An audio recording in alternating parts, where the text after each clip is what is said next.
Hello, everybody, and welcome to the Divine League podcast. My name is JuiceBoxGuy, and joining me today are my co-casters and good friends as of the last few minutes. It's my boys Axe and Ibram. Axe, how are you, man?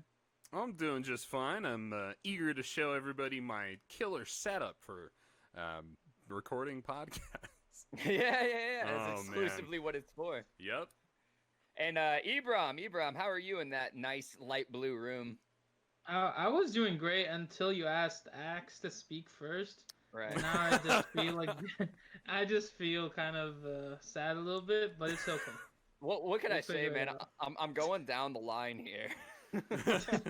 Oh, wait. I No, can't. you're not wrong. You're not wrong. I'm not a bottom up sort of person. But speaking of bottom up, let's go ahead and let's walk through these games that we saw from the bottom up. So Division 1 is going to be the first one we're going to talk about. Just a reminder to everybody, that is Manitoba Bison's World Class Esports, Indiana University, and Goth Boy Click. So before we move on to any of the other squads, let's go ahead and talk about the first matchup: Manitoba Bisons against Goth Boy Click. So, Ibram, do you want to walk us through that one? Yeah. So first of all, Gothboy Click were not here in the first week of the season. So this is their first game. They are a pretty established team. So Mm-hmm. coming in, I had pretty good hopes for them. I thought they were really going to shake up this group pretty well. And right now, I'm just trying to get to their match results real quick, but I do believe that they did beat Manitoba Bison's 2-1, right? Yeah, and that is actually kind of a shocking thing to me, because I had Manitoba Bisons as like not the Mm-hmm. top team in the Divine League, but they were up there for me. They were definitely in like the top 4 or 5. Goth Boy We had them Click, pretty high. right? Yeah. Goth Boy Click, I didn't really have any expectations for, so it was kind of hard to place them. But yeah, no, I was super impressed with what Goth Boy Click was able to show.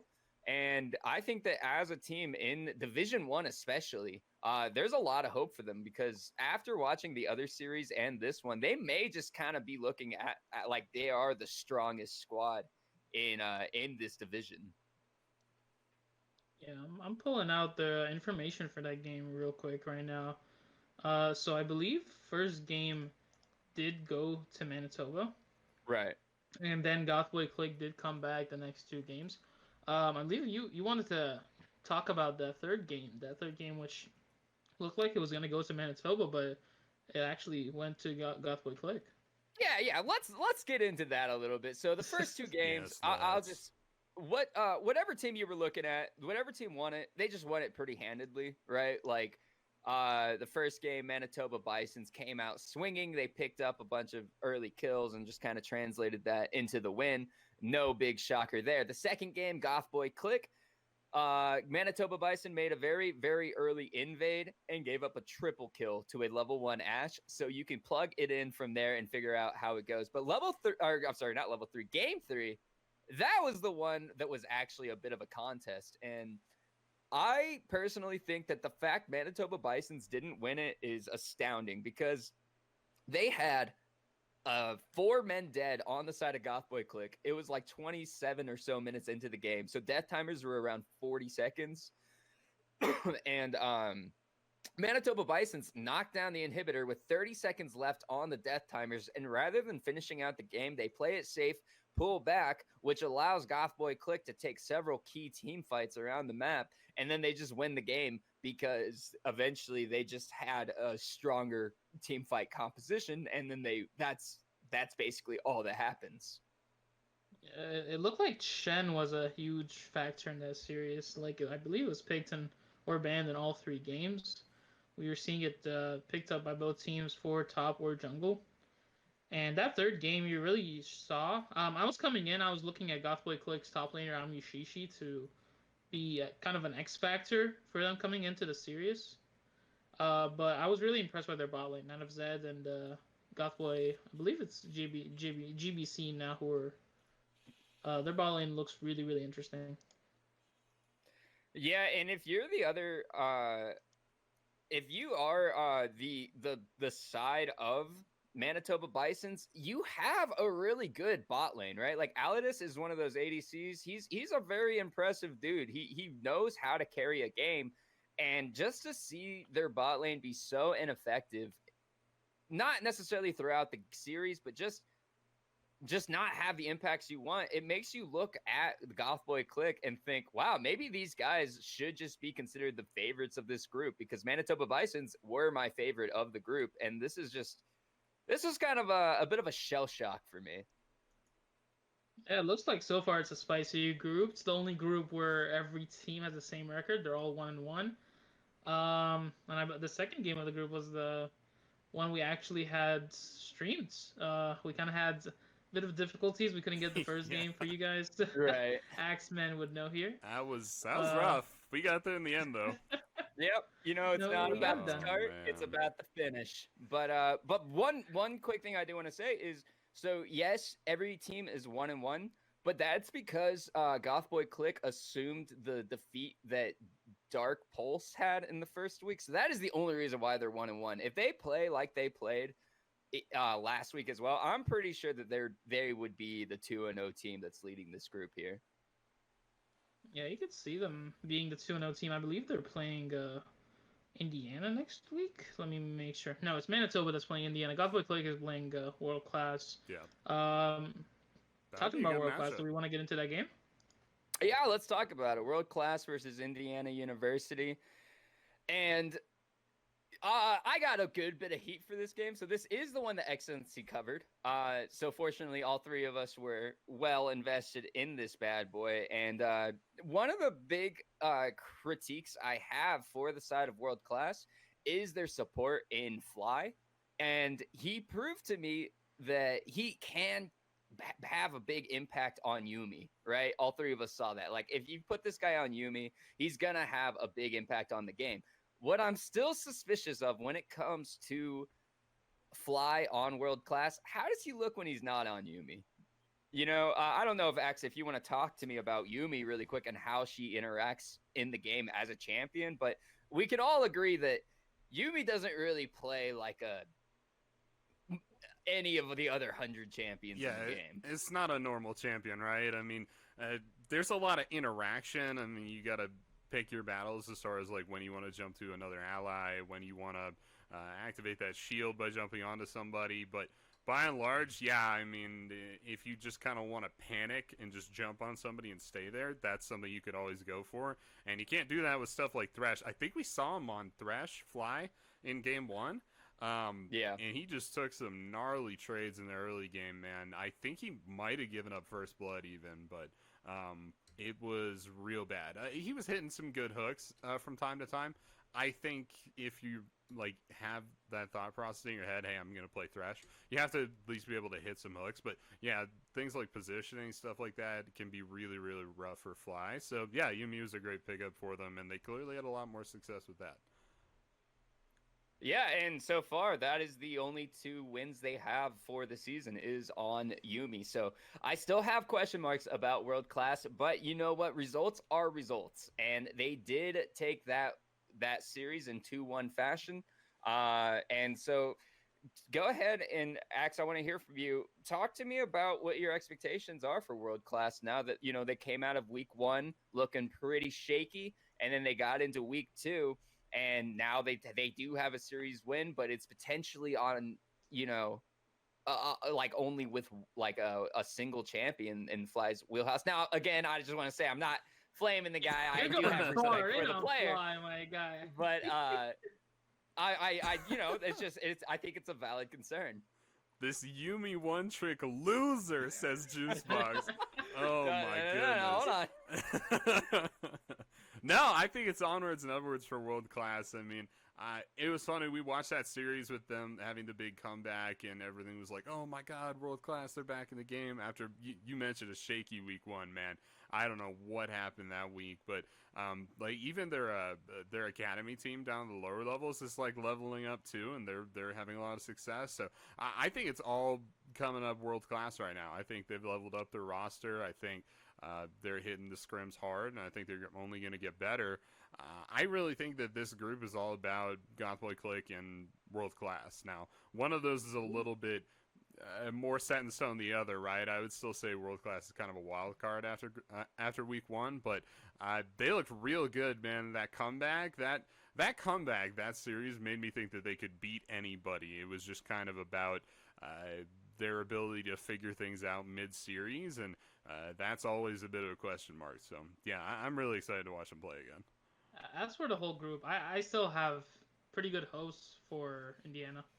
I still think they're good. Other than the game 2, I don't know if you guys remember, but I believe it was you guys remember when there was a pause and then the Jin pretty much caught the W on the Ziggs? Mm-hmm. That like pretty much changed up the entire game.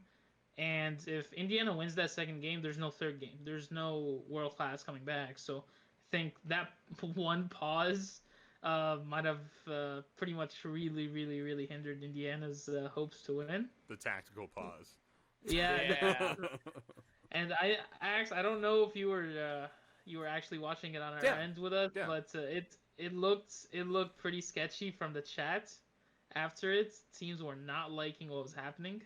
For sure. So the pause was a bit weird on that one, but hey, it went through. They agreed everything was fine with it, and it was still a third game. So yeah, World Class still won the third game, so it doesn't matter. Right. Well, yeah, and let's actually talk about Indiana University. So in week 1, they had a really good showing on some of these scaling picks that they like to bring out, and they took their series 2-0. I believe that was against Dark Pulse, who is no longer with us. So rest in peace, Dark Pulse, at least in the Divine League. But, when you let these guys just sit back and scale up, they have shown that they're pretty freaking good at that. The question that I and the rest of us have had is, how do they look when people challenge them in the early game? Well, World Class definitely challenged them in the early game on this series. So it leads to the question of, is Indiana University, do they have like a blatant hole in their play style? And is that something to be concerned about? Indiana University's bot lane still looks good to me. Yeah. I think as a whole, Division 1 is going to be close. I still think Gothboy Click is going to be near the top. One of the top 2 teams to get out of this division. But other than that, I won't make any predictions that I can't really back up only after second week. Oh, that is not the the podcast style right there. Look. Just to announce it, I will be on the analyst desk next week with Mutton Chops. It will be happening. So there we go. But I'll get another prediction in next week at the analyst desk. But the Mutton Chops will be coming in. All right. But you guys only get the Mutton Chops for one day, okay? Okay. All right. I get to clean them up the next day. All right. I have to go out in public sometime. Right. Yeah, no, I get. sure. I totally understand. So that's why when I placed a bet on a game, and I did lose it, by the way, I went the honest route of only having to wax my beard off. Which, by the way, I have a full sleeve tattoo, like half sleeve tattoo, right? That hurt way worse than the entire process of the tattoo. That was one of the most painful things. I'm pretty sure I went into a minor state of shock. Wow. So yeah, maybe not betting big on games really early on in the season. That might be a good idea. I think I would die. I think I would die if I waxed my beard. I think like my body would actually just collapse. I don't think it'd be something I could do. But how long has that been going for, Axe? I don't know, man. It's like since back in middle school. We might be into the double digits in the years. I'm not really sure, but it has been quite a while. So all right. Well, let's division. Let's just say it out before we exit Division 1. What do you guys think? Like, who's gonna be the top of the division next week? There's gonna be 2 wins. So for me, it's World Class. I think World Class is going to be on top of the division. Okay. I see the upwards trajectory, right? I think like we have 2 series to go off of, and then whatever we've seen of them before the league. I've seen a lot of World Class, and they can really dominate teams. They're kind of coin flippy sometimes, but they have a lot of potential, right? And what I saw the last 2 weeks was them turning on the gas. And I know that they're not going to stop until this league is over, or this group is over at least. So next week they're playing Gothboy Click. So you think they win that game? I think they can get through it. Yeah, it's gonna Okay. go to game 3, and Gothboy Click are gonna test them, but I think they can do it. What do you think about IU Manitoba real quick? Like, who do you think that wins that game? So I already said like Gothboy Click and World Class. I feel like are on top of the group, but like Okay. IU and Manitoba.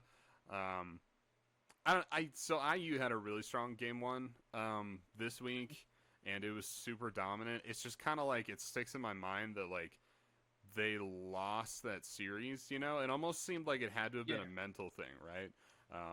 And that to me is probably one of the worst issues a team can have. So I feel like Manitoba probably has it, but man, watching them play, like I don't know, like there was that one game when the mid laner picked Malzahar and then lost lane to Corki. It was like, what are you doing? God.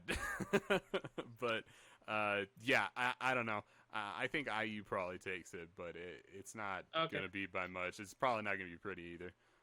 All right, I'm finding myself on the complete opposite It's end the of this. opposite. Actually, maybe not like 100% opposite, but I do have a lot of faith in Gothboy Click. I think that they're a really good squad, but I still have a feeling that Manitoba Bisons are going to be the team to beat in this division. I think that they had a few mistakes that definitely raised some eyebrows, but they had Gothboy Click dead to rights. I mean, the fact that they didn't win that game when they had the opportunity is astounding to me. It was crazy. And that's something that, if you go back and look at that game, you should not make that mistake again. So if that had been what took place, Manitoba Bisons would have taken this series in a pretty convincing 2-1 fashion. As it were, they lost it in an incredibly shaky 1-2 fashion where they put up a real good fight against the Gothboy Click. So I still think I have Manitoba Bisons and Gothboy Click being the new one as my 1-2 coming out. All All right. right. I'll make it short and sweet. I think Gothboy Click is gonna be world class. I think both games are gonna be very, very close. But I think Gothboy Okay. Click beats world class, and then I think Indiana actually comes out with the game as well. All I right, so think we their are bot all lane's over the super place. strong. All over the Yeah, place. we're no consensus, just the way it's supposed to be. And that's just Right, how of close course. the group is, and I Yeah, think definitely. that's It's a pretty good close. thing. For I guess really the takeaway from like this whole chat here is that you should be watching like the stream because it's gonna be great. It's like we already saw this week's stream for Excellency. That series was incredible between World Class and IU. It was so close. The comeback was so cool to watch. Obviously, not so much for JuiceBox because he was like so wrong about everything. But but That's for the not rest of us, entirely it was true. pretty fun. I actually in total predictions got about 50 to like I think like 60% of them were correct. There So you go. There you go. yeah, so it wasn't terrible. It We was need to just start tracking predictions now. We for, take those 60%. This is NA, man. We take those. absolutely. All right, well, let's go ahead. Let's shamble on over to Division 2. So the first thing Mhm. that we need to say straight off the bat with these guys is Striking Viper High Table is playing Mad City Outlaws tonight at 8 p.m. So it actually was about an hour and a half ago in our time. But as it were, we don't have the game results for that yet. So we can't really talk about them. But what we can talk about is my personal tournament favorite in Aqualix Esports going up against Glaive Amethyst, where Aqualix won 2-1. Just before we get into it, just want to make sure, tell everybody, we're recording this on Thursday. Right. So whenever you guys get to it, that's when Striking Vipers and Mad City are playing. But yeah, Aqualix coming in. We continue to have high praise for Aqualix. They're one of the only undefeated teams. I believe there's only three undefeated teams left. They're 4-1 now. So they They lost Glaive some big Amethyst games. managed to pick Oh, up. I meant like Yep. in serious. I meant in like Oh, serious. but yeah. okay, I see. Yeah, like Aqualix still undefeated in like as in a series, but I believe they beat Glaive Amethyst and then they beat Striking Vipers last week as well. Mm-hmm. Yeah, it's looking pretty good for Aqualix. Again, I still think this group is the toughest group to get out of. I think all these teams are really, really good from top to bottom, and I think Aqualix is just raising the level. Yeah, Aqualix just looked like a well-oiled machine going against Striking Vipers last week. And this week, something that I kind of pointed out about Aqualix that could be a potential weakness for them was actually Wavesix up in the top lane, where it's not that he's a bad player. It's just that there's nothing super standout about him either. He's a role player, right? Well, they put him up against Clonk Gronk Zonk, and I'm sure you guys remember that guy. Okay, Oh no. he can carry a game. That dude can carry a game, and that is exactly what he managed to do. He yeah, like the game they won was a very Clonk Gronk Zonk fronted affair, and he did a great job. But when Clonk did not get off to the races against Aqualix, you better believe that between Pyrian in the jungle, no ego as the ADC, and my favorite support in the league right now, Monster Mash. Oh my! It wasn't even close. Like, if Aqualix got any sort of advantage and the top side wasn't, blatantly in the favor of Clonk, they just looked like they were on a different level. And just wanted to make sure people knew how Clonk carried that game. It was the first game of the series. That's the only game that Glaive won, and he went Scion. He went Scion, and he carried it by playing Scion with Sunfire. I believe that's Titanic Hydra, Knight's Vow, It's OP, and man. Locket of Knight's the Vow. Iron Solari. Okay, well, That Locket's is- busted. Locket's busted though. This man went support, damage Scion, and he still rocked it. So Definitely, and when you said Wavesix isn't like a bad player, I think that's like a very, very fair statement to make. So, there's kind of like this designation in the Risen League, and it's like when a player counts as Masters Plus, and it's not necessarily because that's where their solo queue is at right now, but just for like record keeping purposes, they've regularly made Masters Plus or whatever.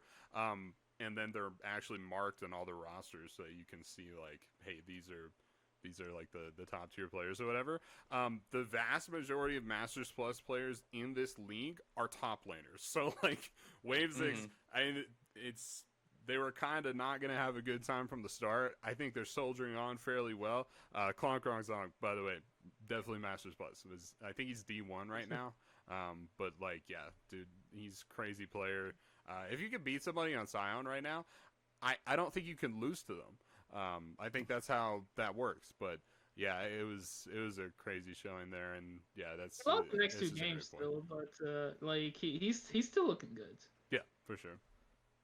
Yeah, and actually, what's kind of funny about the next two games is they actually managed to get Wavesix Scion for the next two games. So first, Scion's undefeated in that series. There you go. Yeah, man.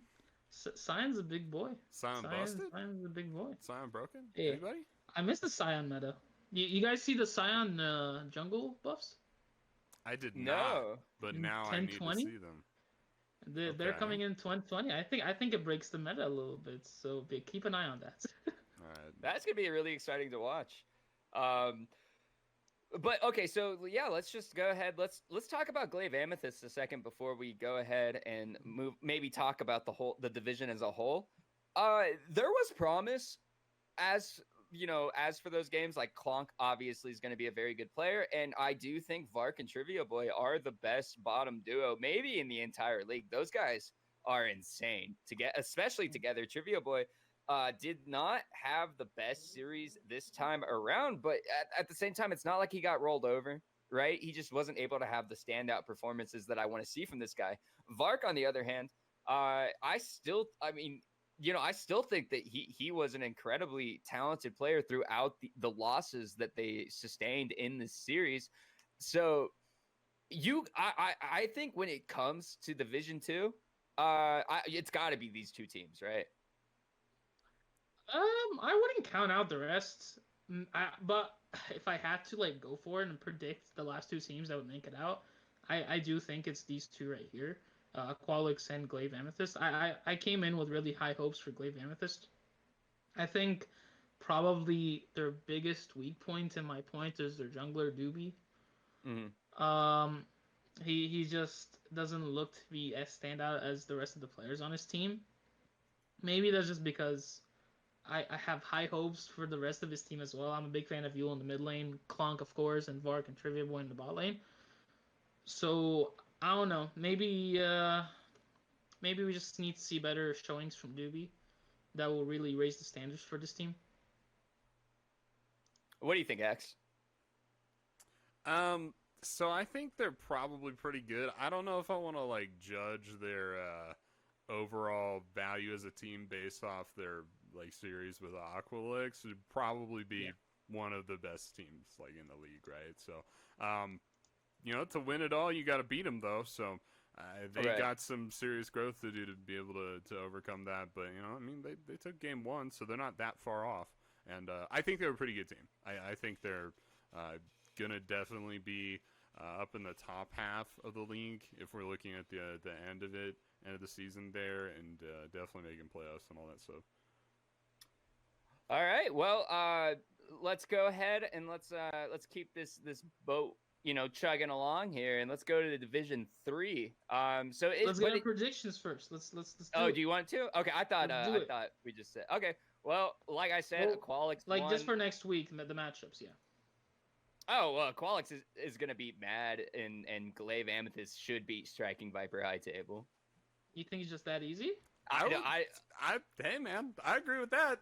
Yeah, I maybe something will go wrong there, but I don't see how. Yeah, much love to Aqualix versus Aqualix versus Mad. Aqualix is a clear favorite against Mad. Glaive versus Striking Viper High Table. I have to see how they look when I do watch the VOD against Mad. But I still think that Glaive is just such a good team. They were just put in a group with, in my opinion, the best team. So... Yep. Yeah, they kind of got the raw end of the deal there with the group to be in with Aqualix, but yeah, no, I think they're a very good team. To be honest, I haven't seen too much of Striking Viper, so maybe I'm like underselling them a little bit here. And then I think Mad City's a pretty good team. I think they're kind of in the same situation as Glaive, where it's kind of like, this is a really bad group. Like this is not a good group to be in. They had a close series, man. That first week, that was the first game we streamed, the Mad City Glaive. Yep. Right. That was a pretty close remember series. it. Yep.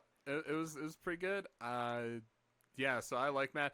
Like I was saying, like much love to Mad. All the best in your Aqualix series. I don't think you're gonna win. That game is streamed on Risen, on Risen. Yeah, that's gonna be the main so y'all game can actually watch that, and that'll be pretty exciting. I can't watch it because I have to stream on our channel, but yeah, I'll definitely be watching it afterwards. Yeah. So all right, cool. So what about you, Ibram? You got more faith in the 3-4 teams than we do? I thought you guys would have said anything spicy. You know what? I'll go with the spicy. I think Striking Vipers beats Glaive. Okay. I think they do it. I think I still think like these 4 teams are such high level, and I have high hopes for each and every single one of them. So I think Striking Vipers will beat Glaive in a really, really close game. Yeah, maybe. I mean that's definitely the closer of the two matchups in my opinion. Like I would give Glaive like a 65, 35 over Striking Vipers, and that still, leaves them with a pretty good shot to come away with a victory if you are Striking Viper. And if they do come out and win, heck, that doesn't shock me. It just, it's like it's more of a interesting. Okay.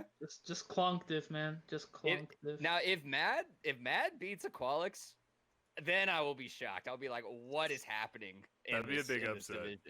Yeah. Yeah, that would be if pretty Mad crazy. wins against Aqualix, guys, what are we doing on the podcast next week? All right, well, I can tell you what we're not doing. We're not waxing. We're not waxing Axeman's beard. That's what we're not going to do. Y'all can stay away from me. I'll tell you what's up.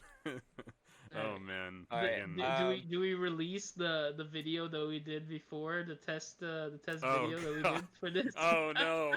What have we done? Does that get released on Twitter? Let's... You know what, guys? If Mad City manages to beat Aqualix next week, yeah, I'll do the that. video sure. gets released. That's how like solid I am that Mad City's not gonna win. Sorry, if you're a Mad City fan, hey man, that's cool. Like, do your thing. Y'all will never see this video. All right. Yeah, for sure.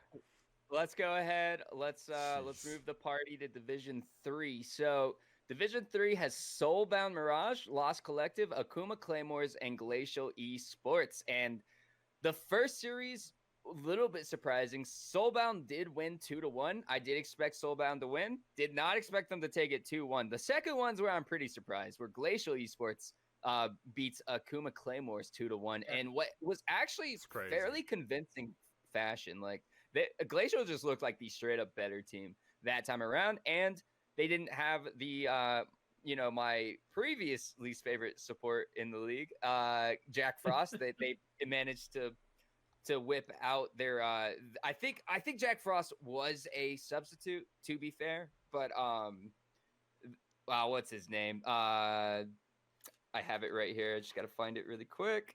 Alson. Yeah, they brought out Alson as their support, and he looked pretty solid. But before we get into that, let's go ahead. Let's talk about Soulbound and Lost Collective. So, yeah, I think the fact that Lost Collective won any of the games was pretty surprising to me. But they do have one of the better mid laners in the league, and Echidna. I mean, I think that guy is a very solid player. And huh? He pulled out the Yone in the first game. Yeah, he did. He pulled out the Yone, and that made a pretty big difference in that game, I have to say. Yone is just such a stupid. I hate that champion, but anyway. So yeah, let's go ahead. Let's get into this one a little bit. So, talk to me a little bit about Soulbound Mirage, though, which I think personally for me is one of the favorites of the tournament and my favorite in this group. Okay, all right. You want to take that one, Ebro? I don't know if I want to jump on that one. That seems like a lot of grenades to me. I don't want to say they're heavy, like coming in good favorites. I wouldn't even say they're favorites to come out of this group. I think they're a good team. I think this group is just not as good as the other groups, though. So I think this group changes very, very easily. But I think Soulbound is a good team. Their first game against the Lost Collective, they just demolished them. Mm-hmm. Really, really big plays by their bot lanes, Nutty Bars and a pressed E-Boy, Yeah. and Steel City Warriors. Well, their jungler, they really snowballed that game.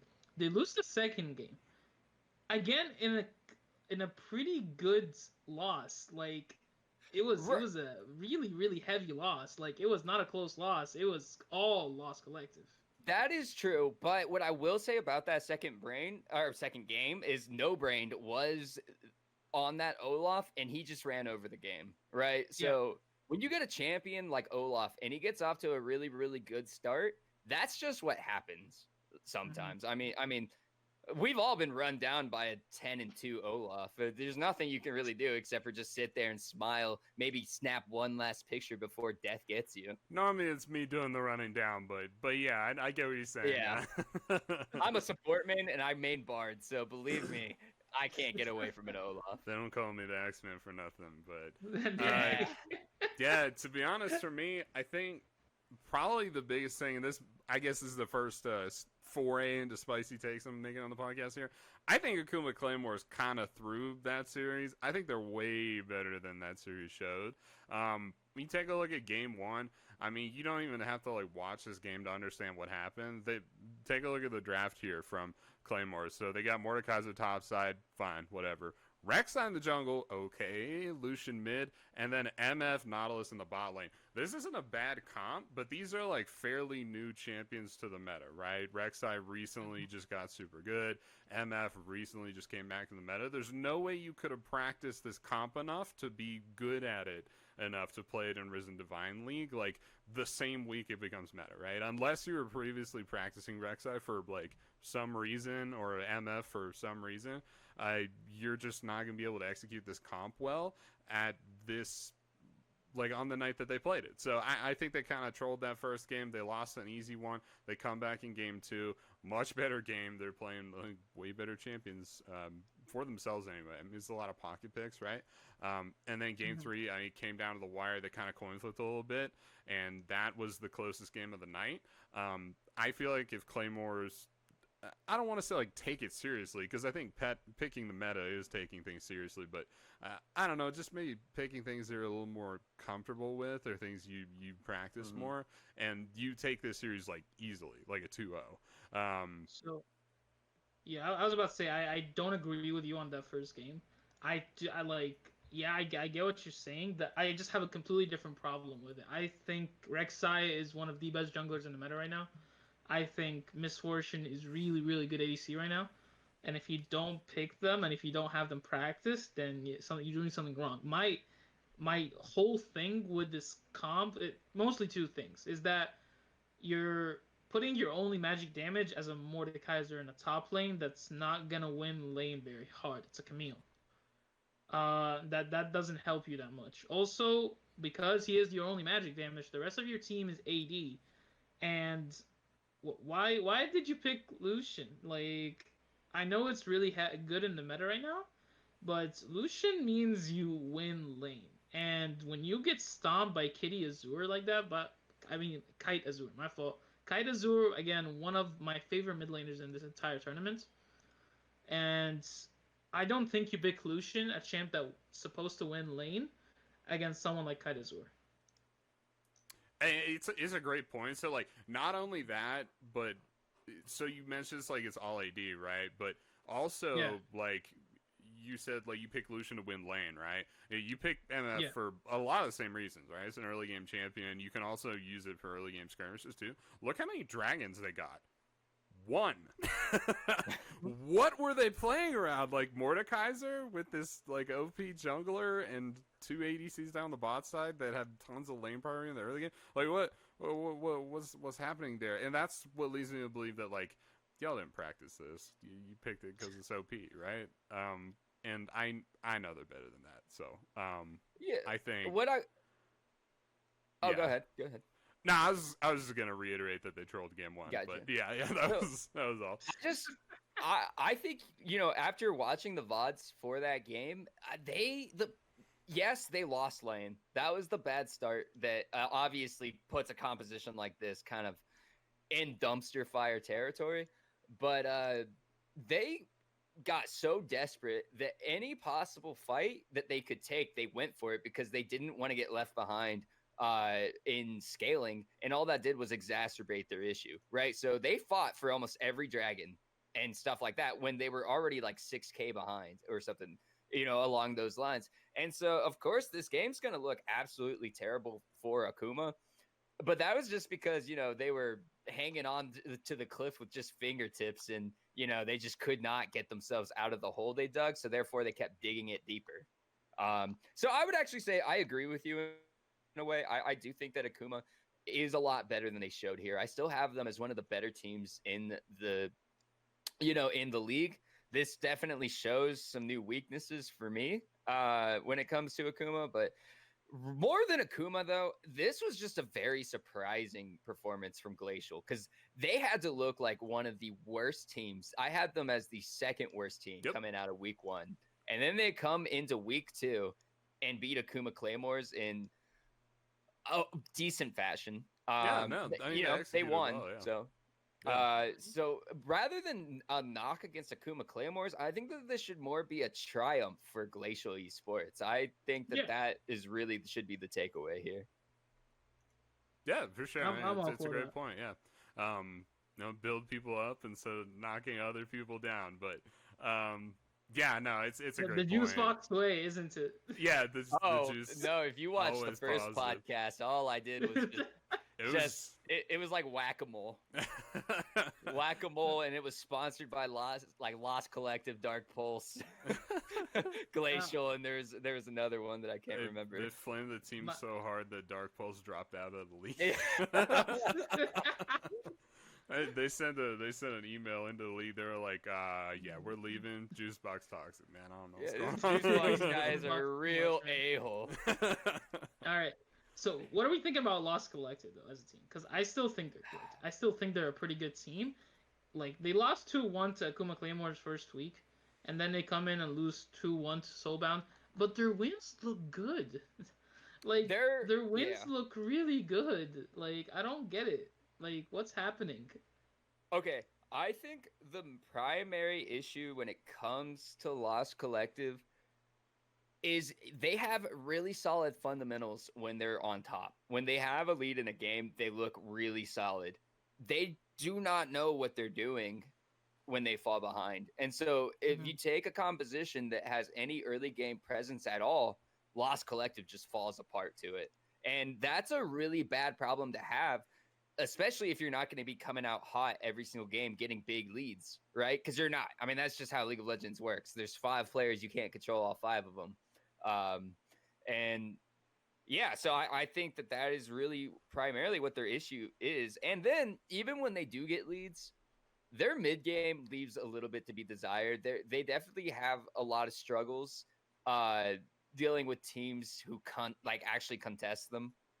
Mhm. If they're just allowed to do whatever they want, sure, they're gonna go hit every box. They're gonna check it all off. But if you start throwing wrenches in their plans, they're not very adaptable.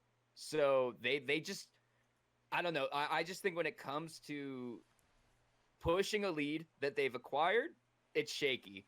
And when they fall behind, it's doomed. You know what I mean?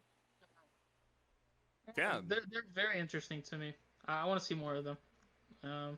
I think they're still good, but yeah. Yeah, no, I do. I think that their players are solid. I think the Mhm. team needs a little to get slightly more refined. All right. So are for we sure. ready for our predictions for this next week? Yeah, let's do it. Before, well, Alright. before we get to that, All we right. didn't really touch on Soulbound too much. Yeah, Dude, let's talk about Steel City Warrior. That dude's that's one of those master top laners you were talking about. I don't even have it pulled up. I don't have to. That dude looks like an animal. Just I mean, let's just go over, you know, some of like the crazy games he pulled out. He pulled out the Lucian 15, 5, and 13. I mean, the dude literally wherever he was the Grim Reaper of the Rift. Wherever he went, death followed him. And it was a massacre. And then Volibear 13, 1, and 5. I mean, this dude, he knows how to murder people, is what I'll say about him. He knows how to go in and pick up a few kills and come out. And he's such a good team fighter, too. for sure. Yeah, and they were really just abusing the Zorn pick, right? I mean, Mm-hmm. you take a look at the draft; it's R4 Ornn, for Lost Collective, which is fine. I mean, Ornn is blind pickable. He's one of the most solid top laners in the game. They nerfed him like into the ground, and he's still one of the best top laners, right, in almost all matchups. But yeah, they just hard counterpicked it, right? I previously Soulbound had B3 Volibear, which is a great flex pick through the jungle in the top lane. They B4 Trundle right after Ornn, and that's like everything you need to just totally get this Volibear ahead. Is that Volibear was already winning this matchup, right? I mean, this is a positive matchup for Volibear. With the Trundle there, Ornn can't leave tower, like, ever. They throw into the mix that this is like a D2 Volibear, being supported by a jungle that he is in comms with, and they're like practicing on a team and stuff. He never stood a chance. So yeah, I mean, the Volibear goes 13-1. It practically happened in draft. It just took a little bit longer to actually happen on the Rift, right? But Right. yeah, just a fantastic draft, and it's really, really good. All right. Now I'm ready to do predictions. Let's do it. I just wanted to fluff up Soulbound a little bit more. He just All right. wanted to talk about the amazing Steel City Warrior. Yeah, dude, that dude's an animal. Pretty good. All right. Who do you guys got? Akuma Claymores or Soulbound? This is the stream game, by the way. This is our stream game. Yep. Axeman, you want to go first since you're gonna be casting it? Yeah, so I want to go with the Claymores on this one, even having just gassed up Soulbound, and it's kind of like, man, I don't know what it is about teams that like show me potential, but then don't actuate on it quite, that like get me so excited and like make me believe in them. But I see Claymores just demolishing Soulbound. Like I don't know what it is. I feel like if they take that game one seriously and they come out swinging with something they practiced a lot, I think they win that game one, and I don't think there's a team in this league that can take game two off of them. I think they get ahead of steam. They got the solid mental going and everything like that. I think they get 2-0 anybody if they can get past that game one barrier. Okay, do You you think need the whoa, whoa, whoa, 2-0? do you need somebody to pick you up from the mental asylum once, So you know, I'm not saying like Claymores can 2-0 anybody in the league. I'm saying like if they win game one, right? I think they just have the unstoppable momentum. I think that nobody can take game two off of them. So that still leaves like most of the league that would beat this team. Because as we've seen, game one is not a solid point for the Claymores, right? But if they can like break through that hurdle, I think they can be a top tier team. all right, let's talk to the regional people on the podcast. So Ibram, what do you think? I think Soulbound wins it. Yeah, I don't know what the heck he's saying. I don't know what he even is trying to say. Like, This is gonna lead to a I lot can of kind of trash talk. understand what's happening. Again, he's saying, okay, so you're saying if they win game one, they will win game two, but Akuma won game one in the first series, and they lost game two to Lost Collective. They won third game, but that there's no momentum. Axeman, your plan's falling through here. All right, well, They I would always love hate to on the see it. Claymores, man. I would love to see it, but let me just go ahead and say that Soulbound's about to detonate on Akuma Claymores. Easy 2-0. I would guesstimate total game time under an hour. All right. Wait, that's not a good guess. That's broad like stroke. three 30-minute games. Like No, under an hour. Wait, what? 2-0. Oh, under an hour. What am I Three saying? Forget me, dude. 15-minute games. Yeah. Whew. 3:50 minutes. Yeah, they're about to take the Claymore speed run, and they're gonna win it. All right, Okay, so first game, we're pretty much saying Soulbound unless something happens and they win the first two games somehow. So Right. They either get 2-0'd or they I don't think they're gonna 2-0 Claymores. I think that's pretty reasonable to zone that. Is that unreasonable? I don't know. Apparently I'm in the mental asylum. I still think Soulbound actually 2-0s Claymore. Yeah. Really? I think Wow. highly Okay. I think highly of them, but I don't think it's not that I think lowly of Akuma. Like, I still think their sister team is a lot better than them. I still think Halberds is a lot better than Claymores. All right. But And- second game, here you guys go. Lost Collective will get their first win against Glacial. Boom. There you guys go. Okay. Ah. See, now I feel like you sure? Ibram's gonna be joining me in the asylum soon. I feel like now. No, both I of don't us know. are I don't in think the that's asylum. crazy. No, No, I whatsoever. feel like I got to drag him crazy. in here with me. I feel like now we're both in the asylum because I feel like there's no way Glacial win. You said Glacial win, right? No, I said Lost Collective win. Oh, okay, yeah, for sure, 100%. All right, Yeah, so I'm hearing Okay. things I still because think remember Glacial I'm in the Midlaner is pretty asylum, so Right. Yeah. No, it Things can sound definitely different. affect your hearing, but I don't know. Do you think that Glacial has no chance against Lost Collective? I think that Glacial is I actually think going they to have be. no chance. It's just like Lost Collective's better in my opinion. Simple money. Okay. easy money. I think I disagree. I think that Glacial wins 2-1. Okay, so it's close though. Yeah, I think that this is like a 55-45. I mean, it's No, pretty tight, no. but I think it's No. yeah, I don't know. I don't see it. I mean, if you just want to look at it this way, Akuma Claymores beat Lost Collective. Glacial beat Akuma Claymores. Yeah.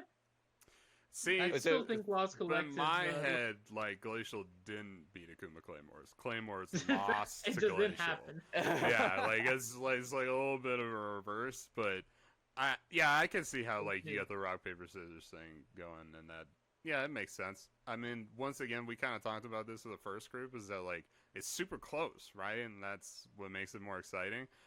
Is that it's kind of hard to tell which of these teams is really better than any of the other ones, but and we don't have the 2 weeks of them actually playing against each other to like actually tell. So, but yeah, I think so. For me, just to recap, I think Claymores are way better than the results would suggest, and better than you guys think they are. I think Soulbound is not as good as the results suggest, and as you guys think. But that's kind of like just me. For me, Glacial and Lost Collective are kind of like, I don't know, maybe in the middle somewhere. I don't know. They could definitely skyrocket up to the top or something like that. But I haven't seen something that really, I don't know, gets me fired up about them yet. Well, let me put it this way. I think Akuma Claymores and Soulbound are getting out of this group. But I think the Glacial and Lost Collective are pretty neck and neck for that third, fourth spot. Yeah. That's I'll fair. put Lost Collective as getting out of the group as well. I don't know, man. I don't know why I have hope for them. It might be like just bad hope for no reason. I feel like all three of us are doing it for a different team in this group. Right? I just like, yeah, you got Soulbound, he's got Akuma, and I've decided I got to Lost randomly Collective. stump for Akuma Claymore for no reason. No, I don't know. I've seen him play. I don't know. It's hard to quantify because we only have so many games going for him, but just from the drafts and stuff like that, I'm a sucker for like fun drafts and things. So if there's a team that's like inting because they're having too much fun or something like that, that's my team. That's my team. These are my people. And I'm like, guys, we got to rein it in because we got to show everybody that this works. And I don't know. Right. All right. Well, a lot of conflicting ideas for Division 3, but maybe we'll find a little bit more agreement in Division 4. So let's go over the division really quick. It's Acquaintus. Yeah, probably not. Acquaintus Esports or Acquaintus. I'm not sure how to pronounce it. I've only read it. Akuma Halberds, Omega Gaming Silence, and Conviction. So this is a really curious division. Now, just for the record, Acquaintus and Akuma Halberds have not played yet. They are playing the same way Striking Viper High Table and Mad City Outlaws are playing, which is, they played 2 hours ago, but we don't have the updated results, and I didn't get to watch the VOD, so it's just kind of hard to use anything other than week 1 to kind of guess how they look. But even though we don't have the results, let's go ahead. Let's get our prediction between Akuma Halberds and Acquaintus. And if any one of you guys do not predict Akuma Halberds, I'm coming over. Okay. Yeah, it should be Akuma Halberds. I think this is the even better Akuma team. I still have very high hopes for them as a team. I think they're a solid collective. I think they've played together more than probably some of these teams have played together. Yeah, and they all got like all 5 of them have the Akuma name, the AKM at the start. Like, this is a collective right here. They got 2 subs too that have it as well. Like, come on. I mean, that shows synergy right there. It's the IGN buff, dude. They got the in-game name buff right there with the AKM. But yeah, I don't know. I mean, obviously, I was just gassing up the other Akuma team, so y'all know how I feel about like Akuma, the org, and everything. I have betted against Coach Dom's teams in the past, and it has taught me not to do so anymore.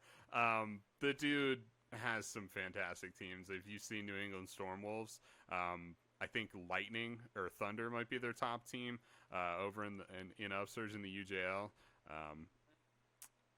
Or maybe it's a different Upsurge division. I don't know too much about Upsurge, but the New England Stonewalls are fantastic, and I feel like Aquanus is probably pretty good too, but I haven't actually watched one of their VODs yet. I don't know. I feel like this is a good team. I don't want to bet against Coach Dom. That's kind of the bottom line here. I think he just doesn't have bad teams. I don't think I've ever seen a bad team of his. He wins championships, and I think they're gonna at least have a good series here. I don't know if I want to give this series one way or the other, but this should be pretty close. All right. Well, the Akuma Halberds for myself and Ibram are the pick, and I'll take Aquanus. I'll take Aquanus. Sure. I'll take it. I don't want to be Sweden. He's scared, dude. He's scared to bet against them. Akuma's gonna like throw me in a river, but Coach Dom's gonna set me on fire. So I gotta go with Coach Dom on this one. It's the lesser of two evils. That's just a better way to go. You know what I'm saying? What if they like? What if they just throw you in a river and set you on fire when it's like okay, you just It's like gotta water on happen. fire? That's just hey man. If y'all at home have never been a small time amateur League of Legends analyst, it's hard out here. We die. Oh yeah. No, every bold statement I've ever made has been met with "You don't know what you're talking about." Bro, Very you true. waxed your face like you're making a joke, but I'm committed. They made Getting the him munch wax his chops, face. guys. This is the last time you see the full beard. The munch chops are coming in. The mutton chops are coming All right. in. Oh man. All right, well let's go ahead. Let's hit the other two teams. So Omega Gaming Silence, the newcomer to this division, were able to replace Steadfast Lions before their first game, or I believe their first game was delayed, but they were able to play it. And then Conviction is actually was their match this week. So what happened was on Monday they played against Conviction. The very next day they played against Akuma Halberds, and they wiped both of those squads. Now, what I'll say about the Akuma Halberds one is, yeah, I think Omega Gaming Silence just outclassed them. I think Omega Gaming Silence looked like they were a significantly better squad than Akuma Halberds. When it comes to the Conviction ones, this had to be the closest 2-0 I've ever seen, or at least so far in Divine. I mean,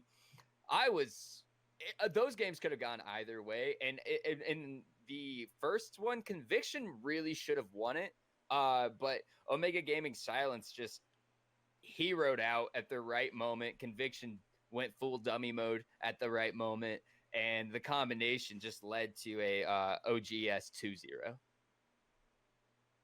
So yeah, Omega's coming in with heavy heats. Sorry, there, Axe. I got. No, you're good. You're good. That second game is heavy. That Second win against Akuma Halberds, they let Akuma have an exact number of 2 kills in the entire game. It's heavy. Like we were just like talking up Akuma Halberds, but Omega looking real good, man. For sure, yeah, and like one of the things I'm gonna bring it up again, and it's not necessarily this time about like Ivar and about Omega Gaming, but once again, this is a fantastic organization. The reason I keep bringing it up as like a reason to gas up the teams isn't necessarily because like you could say things like, "Oh, this is a TSM team," but even though it's Rocket League, I'm gonna think they're good. It's not necessarily that. It's just that like when you have a good org like that, you have things like coaching staff to be able to support you. You have things like set practice schedules. You have people keeping you honest about like showing up to practice and stuff like that. People arranging like substitutes and stuff like that. That all helps a little bit. But even once you get on the Rift, it helps you take it more seriously too, because you're on this organization. You have a bunch of people that are like cheering for you, that are pulling for you and stuff like that. I feel like that's why we see a lot of these top teams actually make it to the top. I mean, we're talking about even just in this group, what are the top teams? Akuma Halberds, massive esports organization in amateur, right? Akuma's huge. They have 2 teams in this league. I'm pretty sure they're the only org to have 2 teams in the league right now. That's crazy. You have Aquinas, which is a Stormwolves team. That's huge. Omega. So, yeah, these are really, really big teams. And it's exciting seeing them butt heads. And you're right. Omega Gaming, they brought the heat to that series on Akuma Halberds. That was rough, man. So, yeah, I think this is probably one of, if not the best team in this group. Okay. This is where I fall off of so I'm a very logic-driven, caster and analyst. Like if 1 + 1 = 2, and that's where I leave it. I'm breaking away from my JuiceBox ways, and I actually still think Conviction is the best team in this group. Okay. I mean, yeah. Even though they got 0-2 swept by Omega Gaming Silence, I watched those games, and they were Convictions to lose, and they lost them. And I know Nano as a coach. I think he's a very intelligent person, and I have faith in Conviction. Yeah, it's very fair. I'm not against it. Yeah, my whole argument was like Omega Gaming is good because it's an Omega Gaming team. Not a great argument, right? I mean, we got 2 weeks of these players of these teams playing against each other. We keep going back to this. Like, it's not a lot of data. And you're right. I mean, a lot of what we're going on for these calls is, like, who we've seen in the past, who we've worked with. You mentioned you worked with Nano, and you think he's a smart coach and stuff like that. Yeah, I mean, that's just really the quality of this league, is that there are a lot of really, really good people working to try and get success in this league right now. And if Conviction, like, just shot up to the top of this group in, like, next week or in the next coming weeks, wouldn't surprise me at all. I mean, I don't think there are genuinely bad teams in this league. There's a lot of potential, and I think that's one of the most exciting things about it, is that we can't count anybody out, right? Or at least I think it would be a mistake to anyway. But yeah, for sure. I haven't actually seen Conviction all that much. I don't think I actually watched the VOD of them either, so they're probably like one of 3 teams I genuinely know nothing about. But hopefully we can change that in this next week. Yeah, absolutely.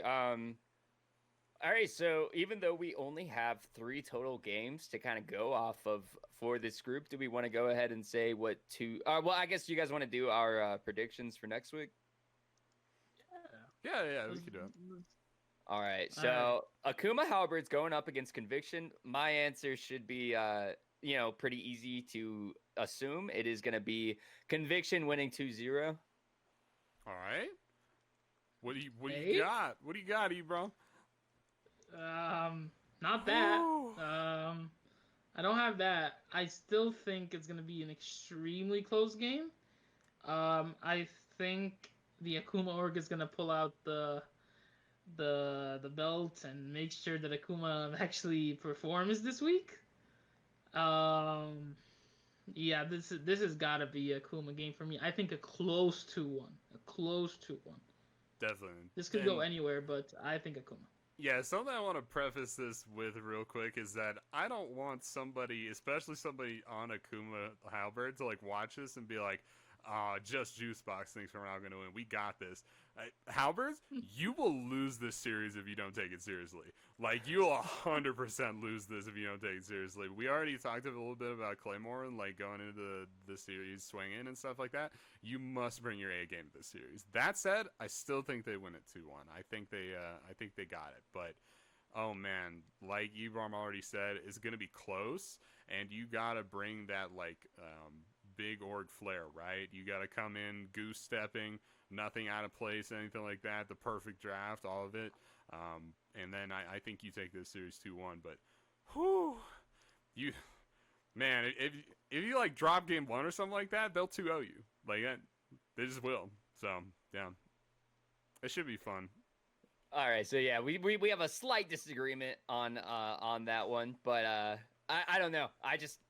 I'm using my heart. My heart's telling me Conviction's gonna win this one, and yeah, I would love to see Akuma come out and win it. I think that makes the group incredibly interesting, and I already think this is one of those groups where, at least in my opinion, it's a 3-horse race. I think this is probably the only group where I truly think that any of Akuma Halberd's Conviction or OGS could come out on, like, in that 1-2 spot, and it wouldn't be like surprising to see that. I think every other group has, in my opinion, at least a top 2 that's maybe not clear cut, but is, I don't know, like, easy to assume, I suppose. And I think that Aquinas Esports is the odd man out here. Yeah, so just a touch with that, just a touch on that. This is a fairly new team. They're kind of branched off a little bit from the Storm Wolves. So yeah, I mean, they're kind of the newcomers here. There's a lot of question marks. I think they got a lot of things going for them, but oh man, the competition. Whew, that is a lot. Like that's heavy stuff, right? I think you're right. I think it's like a 3-horse race, and if Aquinas are the dark horse, I think I'm fine with that even if I'm Aquinas, right? I think I'm like, all right, cool. Let's do it. Let's bring our A game and see what we can get. And, once again, another group in this league where it's like, hey, anybody could win this, and it wouldn't surprise me. What do you think, Yeah, my thing is, coming into this, like, OGS versus AQ game, it is hard to not come in with swagger if you're OGS. Either you just slapped Akuma. So I don't see a world where Omega just loses this game right here. I think they win it. I probably think they win it 2-0 again. So Yeah.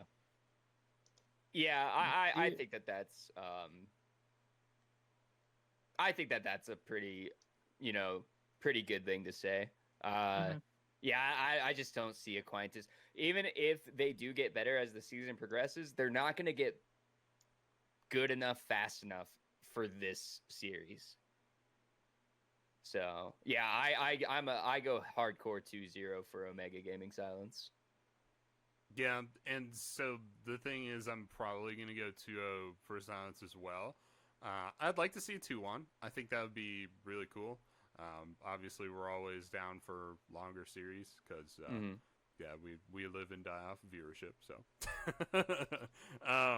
but yeah, I got Omega's just so dominant. This Silent Squad is like crazy. But I think your point about like them not being able to get good enough fast enough is a really good one, because I can see them getting better throughout the league and maybe like taking it to Omega Gaming, but not by Monday. Like I don't think it's gonna happen. Yeah, I totally agree with that. So unless you guys have any other thoughts about this division, you guys want to go ahead and move to the tier list? Let's do it.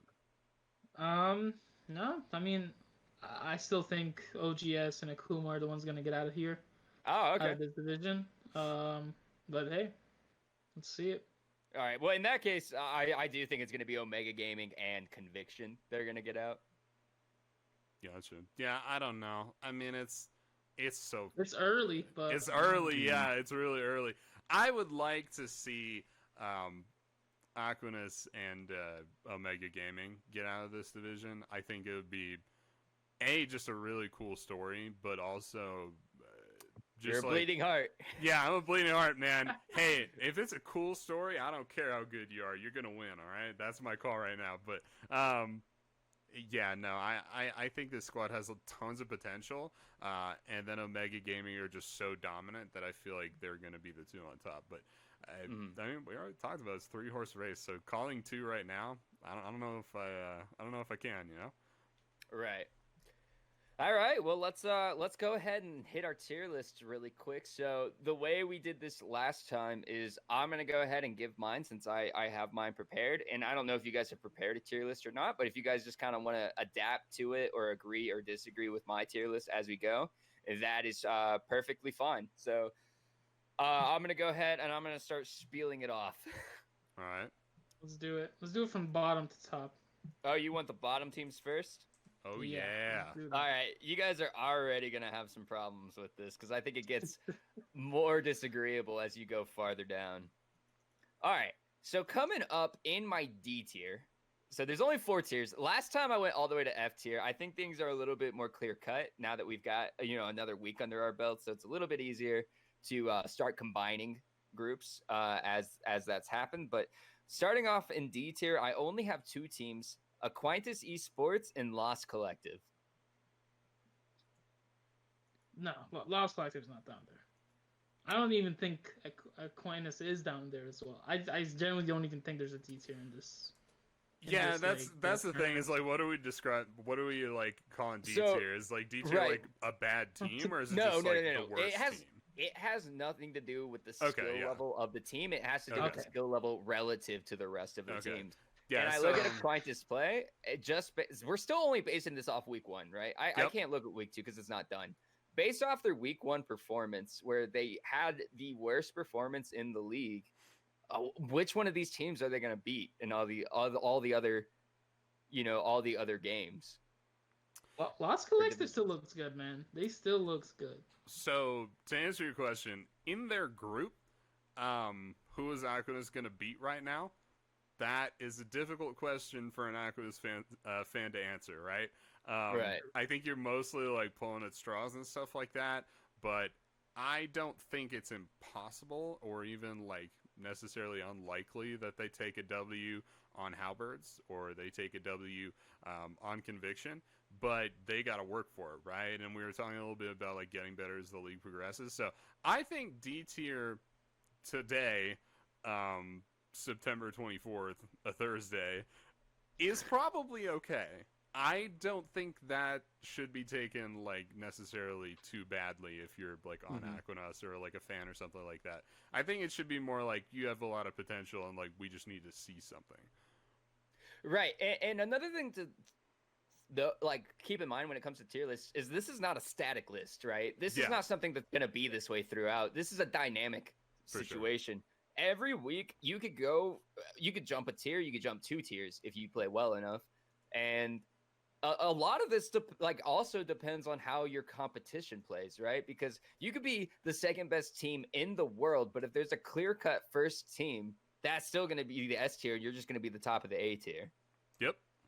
So, in my opinion, now Lost Collective, I'm a little bit. I'm willing to give you that one. I this is kind of a half-hearted one for me anyway.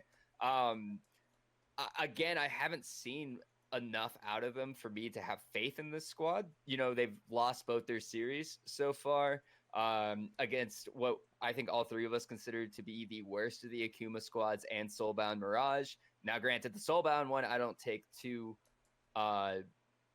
seriously. I think the only game Lost Collective won, they got off to the races and just wrapped it up really quick against Soulbound. So that's just, if you can continuously do that, that's awesome. If you can't, then it's a fluke. But again, we need a bigger sample size to get a better, read on that. But for the moment, I do think it is. I think that Lost Collective is one of the bottom teams for me. Yeah, I think it's like fair enough. I mean, I don't think really being at the bottom in like week 2 is necessarily a bad thing. Because I mean, if we talk about pro, which is like a different world, whatever. But pretty sure Team Liquid got like, I don't know, 9th or something in the Spring Split, and now they're going to Worlds, right? So like, 3rd seed. Yeah, like it doesn't matter. It doesn't matter like the start of the league. I'm a Cloud9 fan too, so we don't talk about professional right now. Stop. Let's focus on Divine. Now, I think like, and this is what I'm talking about with like potential, right? Making this point, this whole podcast is that potential to me matters way more in week 2 than results. You dumpstered some team that no one's ever seen before, and that includes you that you've never seen before. Cool, all right. Whatever, but if somebody's on upward trajectory and if they got a lot of growth coming through, they've solidified a roster recently, that speaks like way more volumes to me about like success moving further into the league, which is why my tier list is a little bit different. But you're like halfway through yours, right? I've done D tier, and we've already we haven't talked too much yet. My bad. No, it's fine. But here's my problem with what you said is, sure, there might be an upward trajectory, but you need games to have an upward trajectory. And Acquaintance has one series where they went 0-2 in abysmal fashion. So it's like, there is no trajectory. Yeah, that's what I'm saying. Like, you put them D tier now, that's cool with me. That's fine. They're fine there for right now. Yeah, sure, definitely. Not for me, but let's get to C tier. Okay. All right. Now in C tier, and I'm expecting you guys to argue the hell out of this, but right now I have Mad City Outlaws, Striking Viper High Table, Glacial, and World Class Esports. What?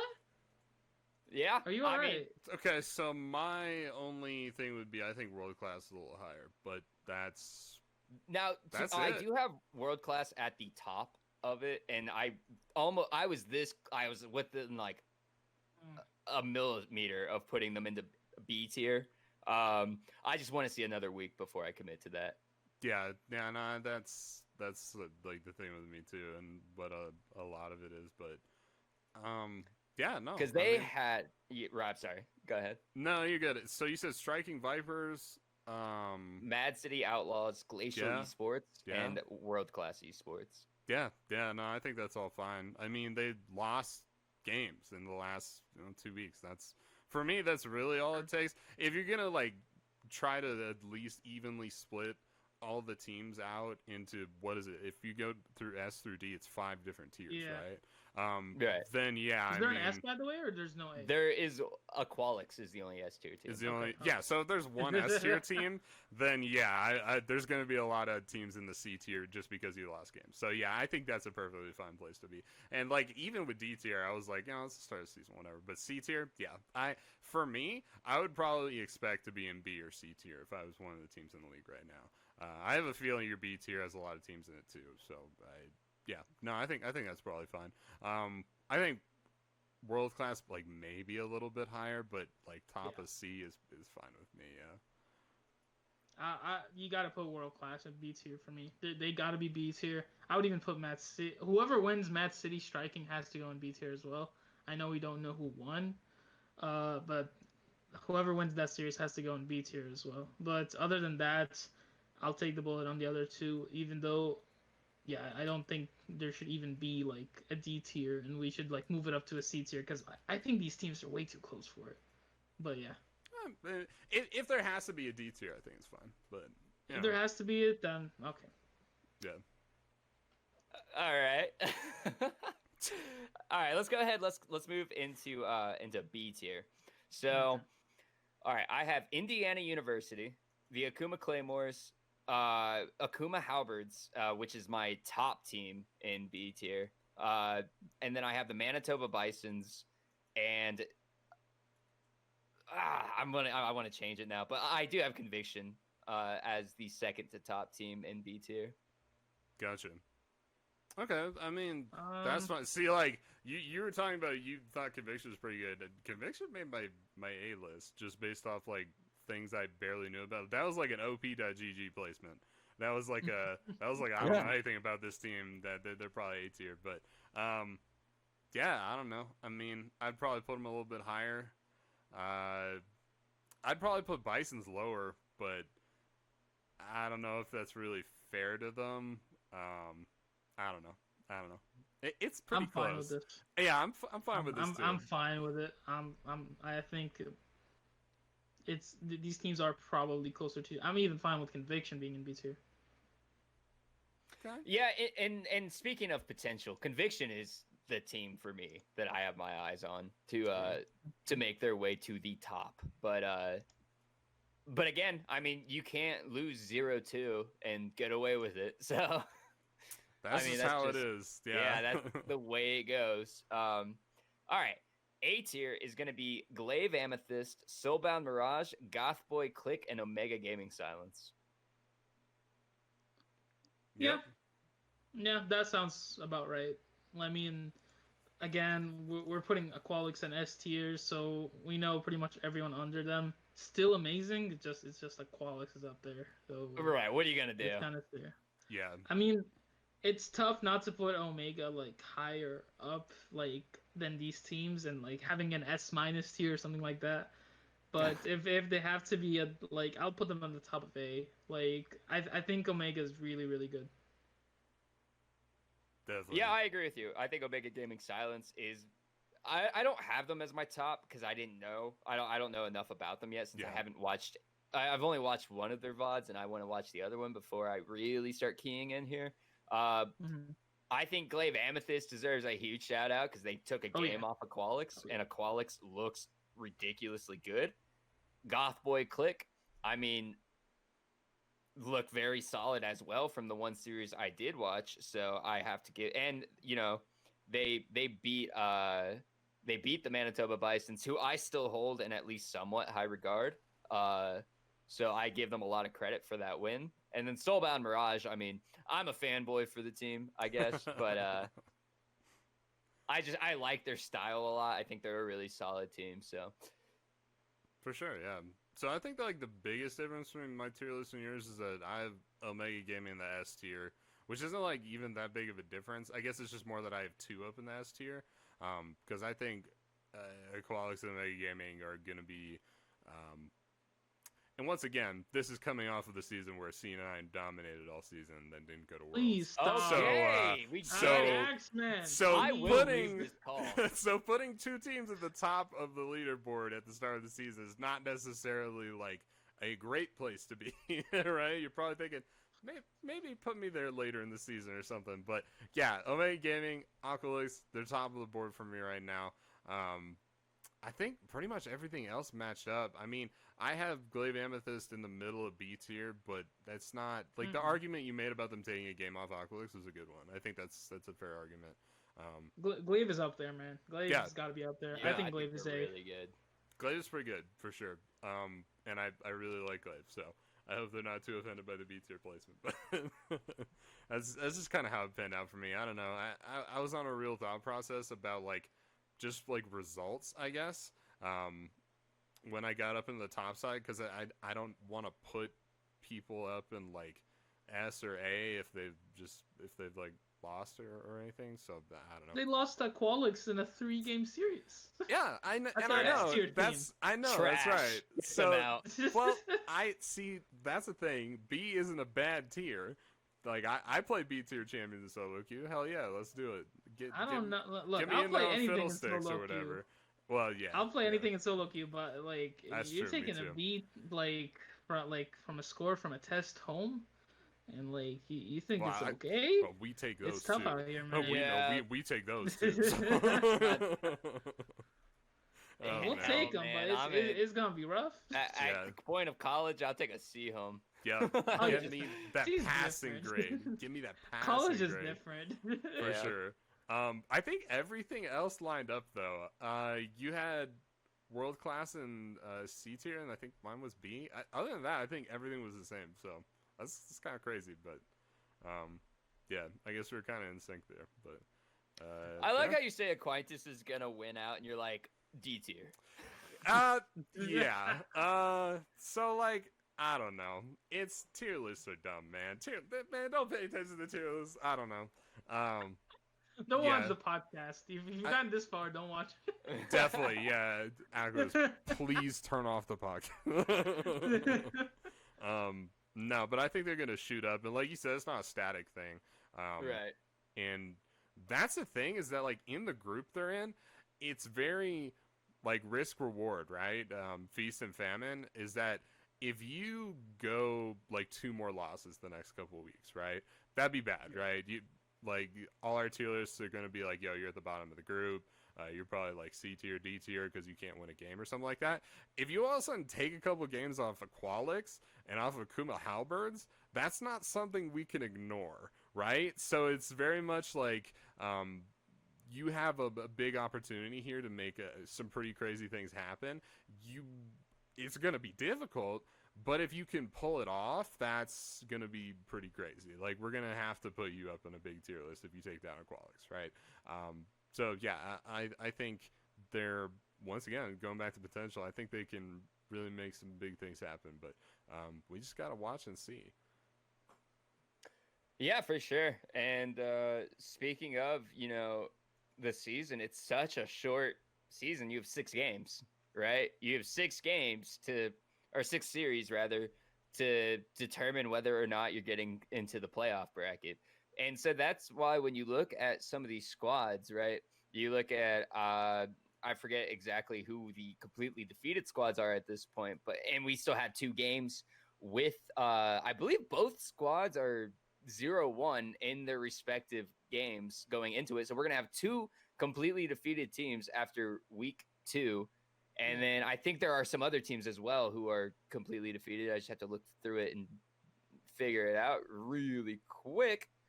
It's Lost Collective and either Aquinas or Akuma Halberds. We don't know that one yet. So that's why I'm I get the Akuma Halberds were coming in with high predictions for them, but they could be 0-2 after this week.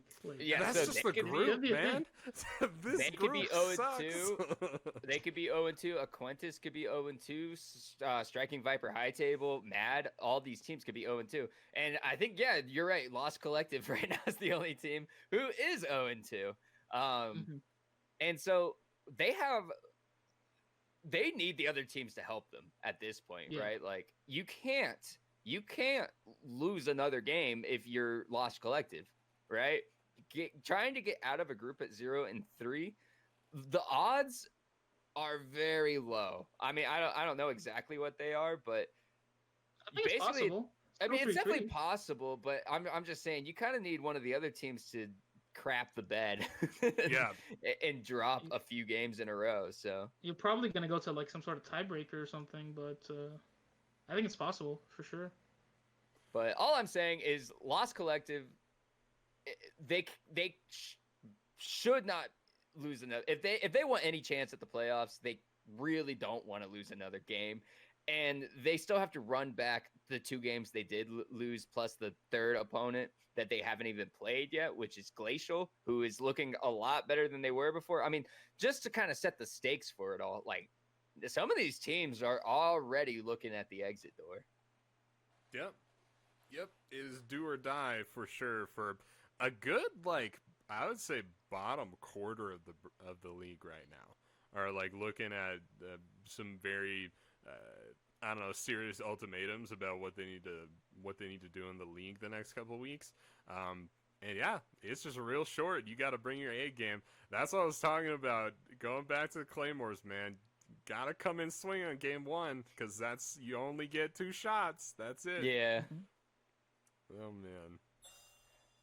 All right. Well, unless there's anything else you gentlemen want to talk about, I think it might be about time to call her a night. No, I mean, Matt City has to win for Aqualix against Aqualix for us to release the video. Is that what's happening? Yes, Mad City has to take a game off of Aqualix for us to take release. A game off. That's it. They don't have to win the series. Take the series off. Excuse me. Yeah, no. I was about to say, wait, hold on. No. Can we go back? Because I promise you, audience, you are never seeing this video. Yeah, I really hope not. But Yikes. in any case, so my name is JuiceBoxGuy. Joining me on this excellent Divine League podcast today was my very good friends Ibram and Axeman. This was an Excellency production brought to you by Excellency for Risen Divine League. And I mean, it's only heating up from here. So stay tuned to find out. There are several really, really fun stories that are ongoing. And I think that, it's a world of possibilities at the moment. So Risen will be broadcasting the Omega Gaming Silence versus Conviction game, and we will take I'm sorry, that was last week. Akuma, you know what? I'm tagging out. Someone else go in. All right. So Risen is taking care of the Aquinas Mad City game. Yeah. Wait, Aqualix Mad City. Aqualix Mad City. We got there. Aqualix Mad City is being taken care of by Risen. It'll be then fun. Akuma Claymores and Soulbound is being taken care of by us in Excellency. And those will both both of these be games good are on Monday nights. Yeah, those will both be good because on the one hand, we'll be broadcasting the Claymore series while the other series is going on. That series decides whether or not we'll be posting the video, so we won't know until after if we'll actually be doing it. So like, jump in the chat after that happens and be like, "Where's the video at?" And we'll know, and you'll probably see the casters be like, "Huh." What video? That's not a video. What are you talking about? Get out of here. But but like first 2 weeks we've had what's it called? Risen games finish early, so the people come to our stream. Let's hope the same thing happens and Aqualix just wins it. It's just that they come to our stream and be like, "Alright, that was good." They picked a really good one for it. Yeah, definitely. But yeah, definitely check out those streams because they're both going to be pretty good series to watch. Even if you just try to get some kind of beat on what Aqualix is doing so good that we got them in S tier. But yeah, it's going to be a good time. All right. Well, thank you so much for everyone who watches this. It means a lot to me and the rest of the Excellency group. So big shout out to Ibram and Axeman for joining me on this podcast. And without further ado, remember to stay excellent and have a great night. Thank you so much.